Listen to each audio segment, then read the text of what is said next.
Queridos amigos, queridos ouvintes, sejam bem-vindos ao Mais Além, podcast que colabora na divulgação do Espiritismo. Eu sou a Ilzene Baima e apresento o programa Conteúdos da Revista Espírita com o episódio número 19. O artigo que iremos reproduzir dá-nos uma compreensão das diferentes ordens de espíritos. Tema esse que desdobra-se no mês de fevereiro de 1858 na Revista Espírita. Nesse contexto, Kardec argumenta sobre a necessidade do raciocínio lógico e de forma ordenada para analisar o gênero de espíritos que manifestam-se nas comunicações de efeitos físicos inteligentes. E passamos a ler. Revista Espírita, ano 1, fevereiro de 1858, da página 86 à página 92. A floresta de Dodona e a estátua de Memnon. Para chegar à floresta de Dodona, passamos pela rua Lamartine e paramos um instante na casa do Sr. B, onde vimos um móvel submisso propor-nos um novo problema de estática. Os assistentes, em qualquer número, colocam-se em torno da mesa em questão, numa ordem também qualquer, pois não há ali nem números nem lugares cabalísticos. Apoiam as mãos sobre a beirada. Mentalmente, ou em voz alta, apelam aos espíritos que têm o hábito de levar em conta o seu convite. Sendo conhecida nossa opinião sobre esse gênero de espíritos, nós os tratamos um tanto sem cerimônia. Apenas são decorridos 4 ou 5 minutos quando um ruído claro de toque-toque se faz ouvir na mesa, por vezes bastante forte para ser percebido na sala vizinha, repetindo-se tanto tempo e tantas vezes quanto se deseja. A vibração é sentida nos dedos e, ao aplicar-se o ouvido à mesa, reconhece-se sem qualquer equívoco que o ruído se origina na própria substância da madeira, visto vibrar a mesa inteira, dos pés ao tampo. Qual a causa desse ruído? É a madeira que opera ou, como se costuma dizer, um espírito? Afastemos inicialmente qualquer ideia de fraude. Encontramo-nos em casa de pessoas muito sérias e de muito boa companhia para se divertir à custa daqueles que recebe de bom grado. Aliás, essa casa não é de modo algum privilegiada. Fatos idênticos se produzem em 100 outras, igualmente distintas. Seja-nos permitida uma pequena digressão enquanto aguardamos a resposta. Um jovem bacharelando estava em seu quarto, ocupado em recordar suas lições de retórica. Batem à porta. Imagino que se possa distinguir a natureza do ruído e, sobretudo, por sua repetição, se é causado por um estalido de madeira, pela agitação do vento ou outra causa fortuita qualquer, ou se é alguém que bate querendo entrar. Neste último caso, o ruído tem um caráter intencional que não pode ser posto em dúvida, e é o que pensa nosso estudante. Entretanto, para não se incomodar inutilmente, quis assegurar-se disso, pondo à prova o visitante. Se é alguém, diz, batei 1, 2, 3, 4, 5, 6 vezes. Batei no alto, embaixo, à direita, à esquerda. Batei o compasso, batei o toque de chamada militar e etc. E a cada um desses pedidos, o ruído obedece com a mais perfeita pontualidade. Seguramente, pensa ele, não pode ser o estalido da madeira, nem o vento, nem mesmo um gato, por mais inteligente que se o suponha. Eis um fato.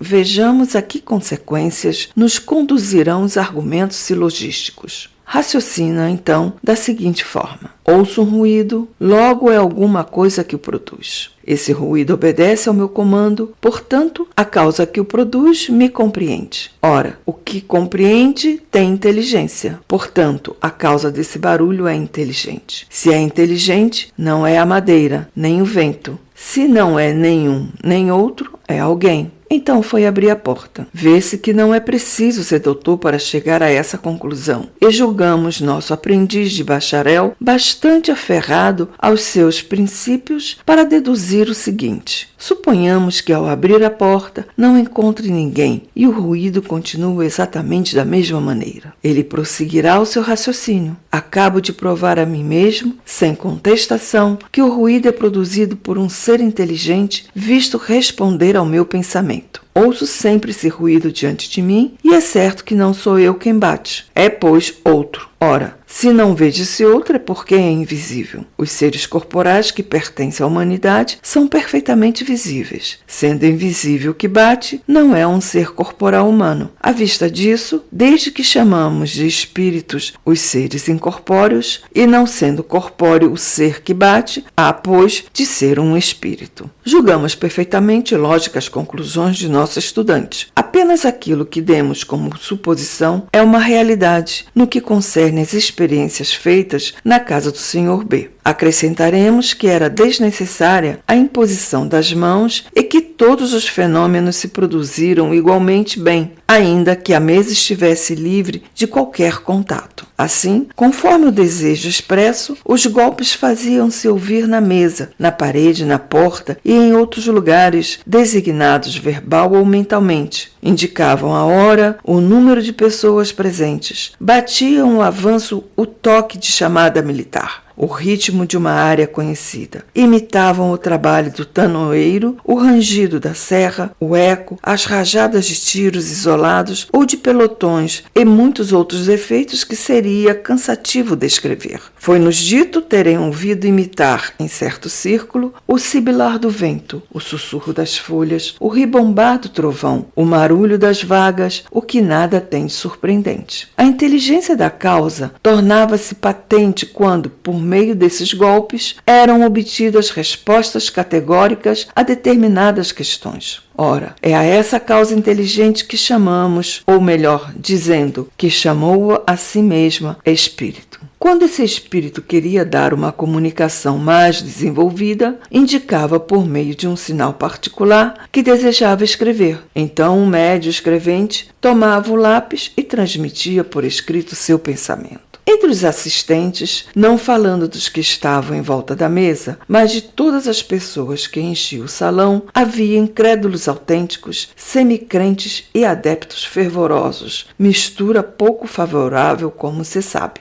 Deixaremos os primeiros à vontade, esperando que a luz se faça para eles. Respeitamos todas as crenças, mesmo a incredulidade, que também é uma espécie de crença, quando se preza bastante para não chocar as opiniões contrárias. Não diremos, portanto, que não possam brindar-nos com observações úteis. Seu raciocínio, muito menos prolixo que o do nosso estudante, resume-se geralmente assim: não creio nos espíritos, portanto não podem ser espíritos. Visto que não são espíritos, deve ser um truque. Essa conclusão os leva naturalmente a supor que a mesa seria dotada de um maquinismo qualquer, à maneira de Robert Houdin. Nossa resposta é muito simples. Primeiro, seria necessário que todas as mesas e todos os móveis fossem dotados de tal maquinismo, pois que não os há privilegiados. Segundo, desconhecemos artifício assaz engenhoso que produza, à vontade, todos os efeitos que acabamos de descrever. Terceiro, seria preciso que o Sr. B aparelhasse as paredes e portas do seu apartamento com o mesmo maquinismo, o que é pouco provável. E em quarto lugar, enfim, teria sido necessário que as mesas, as portas e as paredes de todas as casas onde tais fenômenos se produzem diariamente fossem igualmente dotadas de maquinismo semelhante, o que também não seria de presumir-se, porque, então, se conheceria o hábil construtor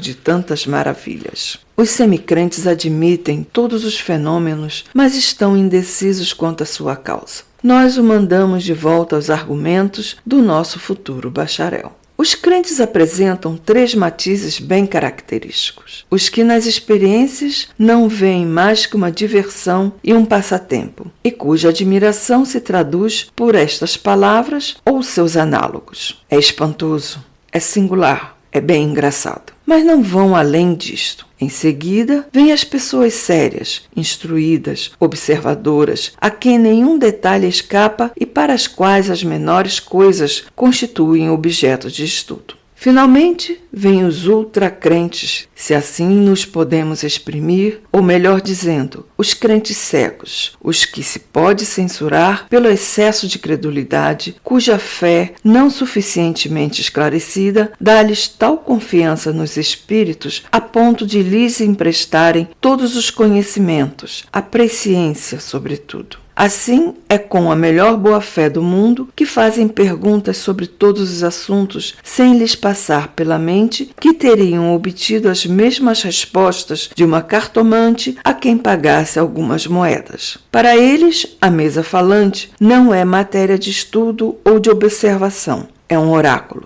Contra ela, há apenas a forma trivial e os seus usos muito vulgares. Porém, se a madeira de que é feita, em vez de ser aparelhada para as necessidades domésticas, estivesse de pé, terias uma árvore falante. Fosse nela esculpida uma estátua e terias um ídolo, ante o qual viriam prostrar-se as pessoas crédulas. Agora, transponhamos os mares e 20 séculos atrás e nos transportemos ao pé do Monte Taurus, em Epiro. Aí encontraremos a floresta sagrada, cujos carvalhos proferiam oráculos. Acrescentai a isso o prestígio do culto e a pompa das cerimônias religiosas e facilmente se explicará a veneração de um povo ignorante e crédulo, incapaz de perceber a realidade através de tantos meios de fascinação. A madeira não é a única substância que pode servir de veículo à manifestação dos espíritos batedores. Vimos-la produzir-se numa parede e, por consequência, na pedra.